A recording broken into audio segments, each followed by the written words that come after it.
कैसे हो मेरे गुलगुलो। उम्मीद है अच्छे ही होगे। मैंने भी तुमको मिस किया मेरे वीडियोलॉग्स। आज मैं आपके लिए लेकर आया हूँ श्री कृष्ण जी की, राम जी की, हनुमान जी की कहानियाँ। देखो और लाइक फॉलो सब्सक्राइब करना मत भूलना मेरे छोटे गुलगुलो। आज की स्टोरी शुरू करते हैं इस कहानी से। बहुत समय पहले जब असुरों का अत्याचार बढ़ गया था, तब महिषासुर नामक राक्षस ने देवताओं को पराजित कर दिया। वो इतना शक्तिशाली हो गया कि उसने स्वर्ग पर अधिकार कर लिया और धरती पर भी आतंक फैलाया। देवता निराश होकर त्रिमूर्ति ब्रह्मा, विष्णु और महेश से प्रार्थना करने लगे। उनकी सम्मिलित शक्तियों से एक अद्भुत ज्योति प्रकट हुई। उसी से प्रकट हुई माँ दुर्गा, जगत जननी। 10 भुजाओं में देवताओं द्वारा दिए गए अस्त्र शस्त्र, मुखमंडल पर दिव्य आभा और वाहन सिंह पर आरूढ़ माँ दुर्गा का रूप अलौकिक था। महिषासुर ने जब उनके बारे में सुना तो वह हंसते हुए बोला, एक स्त्री मेरा क्या बिगाड़ेगी। उसने कई रूप धारण किए, कभी हाथी, कभी सिंह और कभी विशाल भैंसा बनकर मां को भ्रमित करने का प्रयास किया। परंतु मां दुर्गा शांत और निर्भीक रहीं। हर बार उन्होंने अपने अस्त्रों से महिषासुर को परास्त किया। अंत में मां ने अपने त्रिशूल से महिषासुर का हृदय भेद दिया और उसका अंत कर दिया। स्वर्ग और पृथ्वी पर फिर से शांति लौट आई। देवताओं और मनुष्यों ने उन्हें महिषासुर मर्दिनी के रूप में वंदन किया। तभी से हर वर्ष लोग दुर्गा पूजा मनाते हैं, जो अच्छाई की बुराई पर विजय का प्रतीक है। रामायण हमारे देश का महान ग्रंथ है जिसे महर्षि वाल्मीकि ने लिखा। इसमें भगवान श्री राम के जीवन और आदर्शों का वर्णन है। अयोध्या के राजा दशरथ के 4 पुत्र थे, राम, भरत, लक्ष्मण और शत्रुघ्न। जब राम का राज्याभिषेक होना तय हुआ, तभी उनकी सौतेली माँ कैकेयी ने राजा दशरथ से 2 वरदान मांग ली। उसने राम को 14 वर्षों का वनवास और भरत को राजगद्दी मांगी। पिता के वचन निभाने के लिए श्री राम पत्नी सीता और भाई लक्ष्मण के साथ वन चले गए। वनवास के दौरान राक्षसों से युद्ध हुआ और सीता का रावण ने हरण कर लिया। श्री राम ने हनुमान, सुग्रीव और वानर सेना की सहायता से लंका पर चढ़ाई की। लंबा युद्ध हुआ और अंत में श्री राम ने रावण का वध कर सीता को मुक्त कराया। वनवास की अवधि पूरी होने पर राम, सीता और लक्ष्मण अयोध्या लौटे। वहां उनका भव्य राज्याभिषेक हुआ और राम राज्य की स्थापना हुई। रामायण हमें सत्य, त्याग, कर्तव्य और धर्म के मार्ग पर चलना सिखाती है। यह केवल एक कथा नहीं, बल्कि जीवन जीने का आदर्श है। श्री कृष्ण का जीवन अद्भुत और प्रेरणादायक है। उनका जन्म मथुरा की कारागार में हुआ था, जहां उनके माता पिता देवकी और वसुदेव को कंस ने कैद कर रखा था।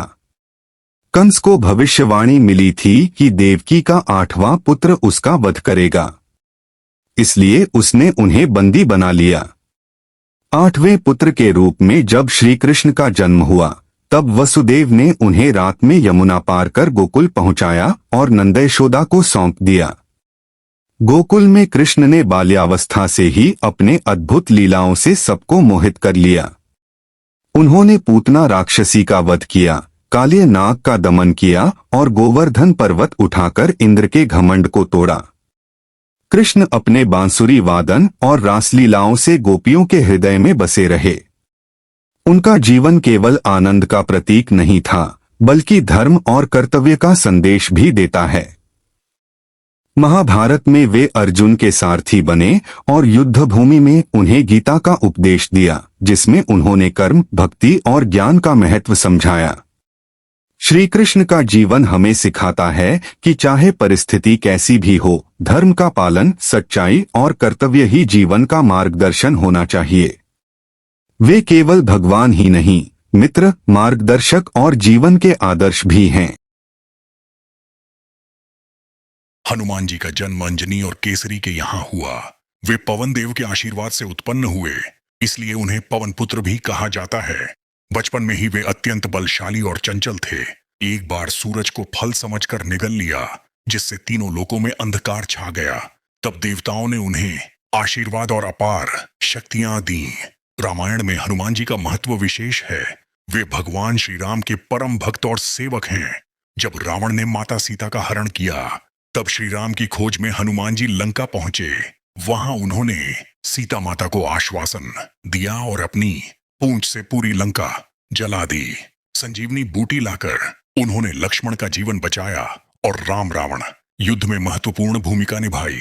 हनुमान जी की निष्ठा, शक्ति और भक्ति उन्हें अद्वितीय बनाती है। वे आज भी अजर अमर माने जाते हैं और भक्तों की रक्षा करते हैं।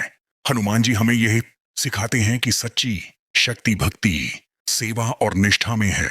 उनकी आराधना से भय दूर होता है और साहस मिलता है। इसलिए उन्हें संकट मोचक, बजरंग बली और राम भक्त हनुमान के नाम से पूजा जाता है। एक बार माता पार्वती स्नान कर रही थीं। उन्होंने अपने शरीर के उबटन से एक बालक की मूर्ति बनाई और उसमें प्राण फूंक दिए। वह बालक उनके पुत्र गणेश बने। माता ने गणेश को आदेश दिया कि जब तक वह स्नान कर रही हैं, कोई अंदर न आए। इसी समय भगवान शिव आए और भीतर जाने लगे। गणेश ने रोका, शिव ने समझाया, परंतु गणेश ने माता के आदेश का पालन किया और उन्हें अंदर नहीं जाने दिया। इससे शिव क्रोधित हो गए और अपने त्रिशूल से गणेश का सिर काट दिया। जब माता पार्वती बाहर आईं, तो अपने पुत्र का सिर कटा देखकर अत्यंत दुखी हुई और शिव पर क्रोधित हो उठी। उन्होंने पूरे ब्रह्मांड को संकट में डालने की प्रतिज्ञा की। तब ब्रह्मा, विष्णु और अन्य देवताओं ने शिव से गणेश को पुनर्जीवित करने का उपाय खोजने को कहा। शिव ने अपने गणों को आदेश दिया कि जो पहला जीव मिलता है उसका सिर लाकर जोड़ दो। उन्हें उत्तर दिशा में सोता हुआ एक हाथी मिला। वे उसका सिर काट लाए और गणेश के धड़ पर जोड़ दिया। इस प्रकार गणेश जीवित हुए और सभी देवताओं ने उन्हें विघ्नहर्ता तथा सिद्धिदाता का आशीर्वाद दिया। तभी से गणेश जी को सबसे पहले पूजने की परंपरा शुरू हुई। Hello मारे नान्हे गुलगुलो, like, share and subscribe my channel. Please like, comment, share, and subscribe.